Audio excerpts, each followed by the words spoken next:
Hey, what's up, and welcome to part 27 of the Writing on Trump's Wall, where I read the different post-its that I took from this video, which is of the Union Square subway station shortly after President Donald J. Trump won his first term as president. So this was back in November 2016 in New York City. So I read these keeping in mind that people literally mean figuratively. So I read what's literally there, and I give some discussion around that, and then transition to the figurative meaning that might be there from the person who wrote it and also myself.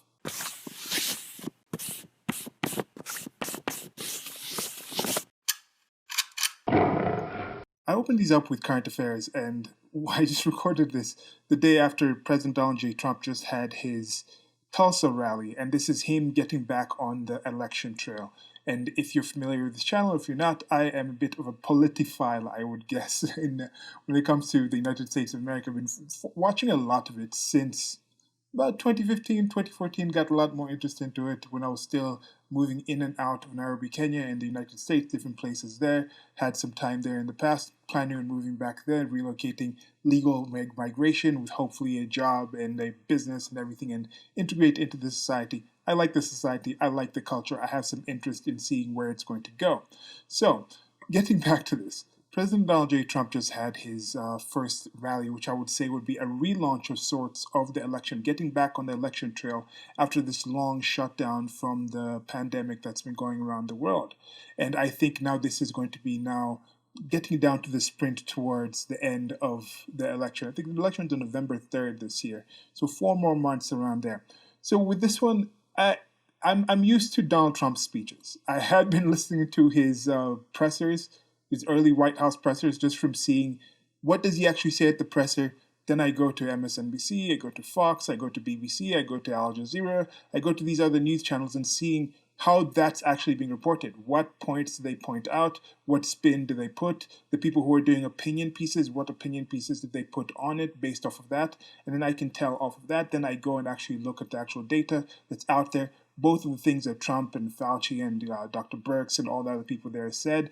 Then sometimes I would go and see, okay, what's being said by Boris Johnson in the UK, what's being said by the local people here in Kenya, what's being said in a few other countries, just to get a general idea of this politisphere. Because with the globalization, part of the key of globalization, part of the central aspects that people talk about is the fact that it's the one world government.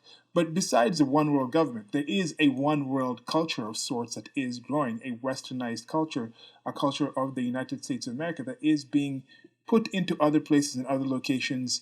You can look at the effect of the Black Lives Matter thing. If somebody dies in Kenya from police violence, like that 13-year-old who was shot by a stray bullet during these coronavirus pandemic shutdown things, that doesn't get international news. That doesn't get international rights. It's not the actual it's not the dominant culture. It's not the predominant culture and expected culture where people feel some connection to that. But when the George Floyd thing happens and you see those visuals, it's in that culture, it's in that publicized manner, then it's this global protest. There was a recent protest, I think, in what's it called? In the UK, the United Kingdom, where 13 people were stabbed after, I because it was involved with some separate things, saying a Libyan nationalist or something. But you see these all over the place. I mentioned this in previous videos where there's a mural of George Floyd in Mathare slums, one of the slums here in Kenya, and you're just wondering, where is that connection? That's because of that global connection, that global interest, where what happens there actually has a lot of effect on the rest of the world. And that is part of why China itself is actually in the position where they're trying to also have their own soft influence and get their cultural aspects and mores and values out to the world too. So there is that. I think all wars are cultural. All wars have been cultural. All wars will be cultural. And then when you actually start talking about how the war itself is waged, some of them are hot wars with bullets and blood and that kind of death. Some of them is more in the ideology and the movies and the Belt and Road Initiative and things like that. So that's kind of what I'm talking about, why I think this is still something interesting, because I think the world is going towards that kind of society, that kind of mentality. So with the speech, I'm not going to talk too much about it. I think it was a basic speech. I had been catching a few other speeches where it was the stump things, where he's just reviewing the things that are going on in the first about, he normally divides it to like 33, 33, 33. The first 33 basic stump stuff. Then in the middle, he goes into his stand-up routine, and with this one, for me, it's like, okay, I get there's some personal things about him. People don't like lies being told about them. As a politician, I understand Trump more than many other politicians want to display this position of strength, like actual just the big man on campus kind of strength. I think that's something that's been about his character. That's something that he cares about a lot. So he went on some stand-up routine about the recent coverage of the Citadel speech he gave, where he's going down the ramp, where he's holding like the glass of water with two hands and two arms. And there's this one funny meme I've also seen. It's like, Hitler drinks water, Donald Trump drinks water. Conclusion: Donald Trump is literally Hitler. So, but there's something with that. But so he just explained some of this, and like, it's kind of petty, but also at the same point, the news people who were covering that didn't cover any of the actual things he said. So why should he actually go back and actually cover any actual things the news might have actually said about him? And with this, it's perception. You're doing this at a rally. He has that stage presence. He's moving around the stage, doing sight gags and things like taking a sip of the water, then throwing the glass or throwing the water on the ground. Like he has this vitality to him that is a really stark comparison to someone like Joe Biden right now, who's been in the basement. He hasn't given, at the time of recording this, he hasn't given an actual presser for I think over 70 days. He's also been I think most of the speeches he's been giving over the last couple of months have been less than 10 minutes. I think Donald Trump's was about an hour 45 minutes of just straight speech, just standing on the stage there. So that visual is different. That change, that transition is a different thing, and there is something about that. Then of course he closes it up again with just the regular campaign stump speech type of things, and this is the way it goes. Chances are I'm not going to watch another one of his speeches for at least another month. Then maybe on that next month I'll watch two of them, and then when you get to the 2 months before, maybe I'll watch once a month because he'll be doing a few of them. Definitely the debates, I'm looking forward to that. I've heard that they're trying to make as many debates as possible. One key thing that I'll have a separate video where I expand on that more is I'm excited that some advisors, or he personally, are on the same mindset with me, where I talked about this almost the day after I saw that whole Chaz thing, Capitol Hill Autonomous Zone, or whatever CHOP stands for, Capitol Hill Occupied Protest, I think that's what it means now. But there's been two shootings in there. One person died, one person was in the hospital. I don't know if they've died again. But from that end, about the day after, I was like, please don't do anything. Don't go in there. Just let it be. Let it run its course. Just contain it. Contain the outside. Make sure if somebody wants to leave that area, you let them leave, make them check, make them actually accept your actual laws and rules, maintain the border between that area and not.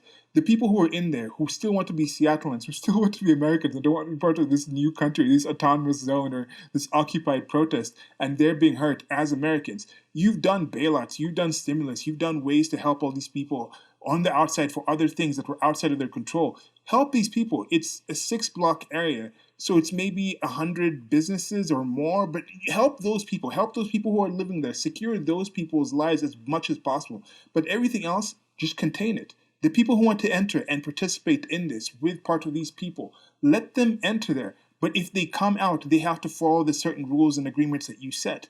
But let that be example. If I was them, I would just keep that there, secure the border, put drones and start putting in some of the feds and the agents and things to have like surveillance. I just want these things surveilled 100%. Surveil every aspect of it and just use it as an actual example. If I was Trump, I would even schedule to have an actual rally by that Seattle autonomous zone and just point and be like, look what's going on over there. Look what's going on right there. And then maybe, would Biden do it? This is part of the reason I'm also saying I think the Democrats know this is a wrap. They don't really think this is actually going to happen, like a win. Because otherwise, I think they'd put more pressure on the mayor of Seattle to actually go in there, or the governor of Washington, to do something about that. Because it's not a good look. I can't really imagine too many actual people in the higher levels of the Democratic Party actually think this is going to turn out to be a positive look for leftists in general, because that's what it is. Positive look for Black Lives Matter people. I feel a bit sad for the actual people who are in there, thinking it's actually going to turn out well, thinking it's going to be this kind of utopia that they have. But some people have to learn from actual examples. Some people learn best from actually seeing the things happening, from actually living in there and having to actually occur to them. And then that's a perfect example to see this is what it is. And also on the flip side, so people on the political right also who are with their whole things who just have this idea of the state of this benevolent being, when these people go in and they say, oh, for protection, you need to give us this amount of money from this store. Oh, that's extortion. But when the state does it, oh, that's just paying your fair share of taxes. Yeah, I'm on to you with this stuff. So anyway, going to get into the reading of the post-its. I'm going to put maybe 10 minutes of this. Let's see if we can get up to about 20 minutes. It's crossing the 10-minute mark now. Okay, the first one. Spread the love. It's the NYC way. Okay, again, I'm not going to get too much into the whole love thing if you've been following this series. I think that word is very overused. And then, of course, there's the I love NY thing. I think every city, Philadelphia is a city of brotherly love. That love concept is something that's actually there. So the literal thing, I don't think this literally means any actual literal definition of love that I would actually have. So I'm going to go with the figurative thing. Just saying New York is about positive, good vibes and things like that. And maybe it is, but my experience from living in New York, when people ask me how was New York, what is New York, I said New York was just more. And this is part due to the nature of New York. When you have that many people in one area with that much opportunity and that much possibility, if there is something you like out of life and you want to do, you can find more of that in New York City. Eventually, you find the things. Yes, it leans more politically blue, but then if you want to, I mean, politically left. But if you want to, there's also, I found a rather thriving environment of anarcho-capitalists and people like that. So libertarianism is also big there. There's Soho Theater is there. There's all these movements and ideas and things because people come there and there's just enough people. So even if you go to a place like Indianapolis and there's I don't know. I don't know the actual number, but let's say you go to another location where there's 100,000 people. 10% of that place is actually libertarian. Out of 100,000 people, that's 10,000 people. Now, if you go to New York and it's 20 million people, and then only 1% of that place is actually libertarian, that's still 200,000 people. So you can still find more libertarians in New York City, even though it's less a percent of New York City. So that's what I'm saying. When you go with this spread the love thing, if you focus on the things from New York City that fit into your figurative definition of love, then you will find a lot more people spreading that. But that same thing that you might figuratively consider to be love, somebody else might consider to be a very hateful thing.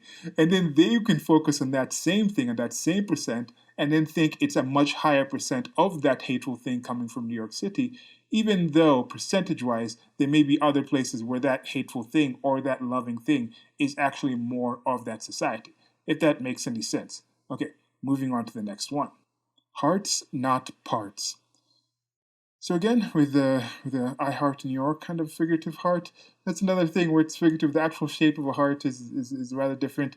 I do have a series of things that play on the whole heart thing, where I'll put some on the screen. There's merchandise, shirts, and coasters, and posters, and stickers, and things like that, where I'm going to start building more of these where I'm just playing like image play with the actual things in the image, and then you kind of go through and it's kind of like some kind of puzzle and things like that. So what do you think these ones actually are that have been on the screen? But with this one, hearts, not parts.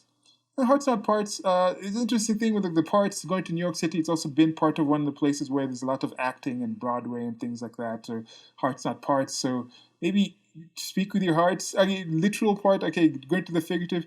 Maybe speak with your hearts and not just parts, not just people playing different parts, and think more of the feelings. And then this goes back to the whole love thing. And I was talking about New York City is more. We're going to find that's one thing that has been typical with this. And this is a positive thing.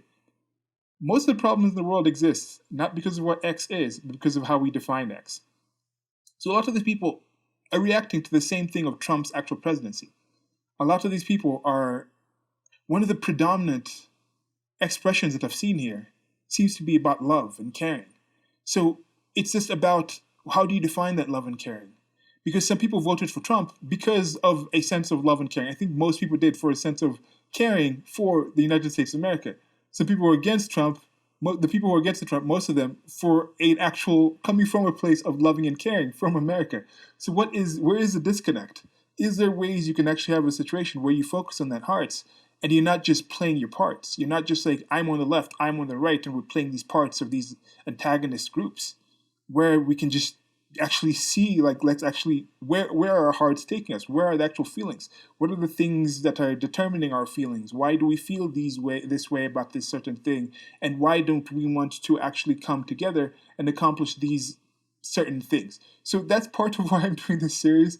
And yeah, I don't know what else to say about this one. Some of them just kind of are kind of nebulous and just leave me at a bit of a loss. Let me know what you think. I don't know if there's more to say about that one in particular. Next one. Deport bigotry, not my friends. And ladies, gents, and however else you might identify yourself as, this is where I have to recant on what I said earlier with, let's see if I can just get this done with this one video and go up to 20 minutes. With that topic, for some of you who are familiar with my content, you could probably think or assume or expect that I would have a lot to say about this. So I decided to break it up because from here it went on to another 15 minutes, which I think is normally the top length I normally try to aim for these series. But slowly but surely, they have been leaking towards maybe 15 to 20 minutes on average. But with this one, I'm recording this on Sunday, the 21st. I will have this published on Monday, the 22nd. And then the following Thursday, I'll publish part 28, which is the actual going into that actual bigotry one. And that's going to be the entire 15 minute or so. We'll just be discussing that last post-it. I think this is what I'll be doing with these ones. I'll be trying to actually record at least one of these on the actual weekend, on the Saturdays or the Sundays, give a review of the week with the current affairs like I did here, with certain things, politically related things that I think are important from that actual week, and then go into releasing Monday or Monday and Thursday, depending on how long of these posts actually are. I appreciate you actually taking your time to come listen to this. For now, like, share, subscribe, dislike if you disliked it. Let me know what you think about the content in this actual video in the comment section. Also links to a merchandise store. I have Subscribe Star. I'm going to look into Subscribe Star. I have a Patreon over there. I have a PayPal for one-time donations. But anything, just taking your time and listen to this is already something that I appreciate. And the extra part of this is just been making some of this content. I've had a few recent subscribers that are coming in, and just the interaction, just the communication, and also me just getting my thoughts and ideas out there, I think has been a big help to me, and I hope it becomes something of value to you as well, and we can increase this whole conversation that we're having here in this communication. Okay, goodbye.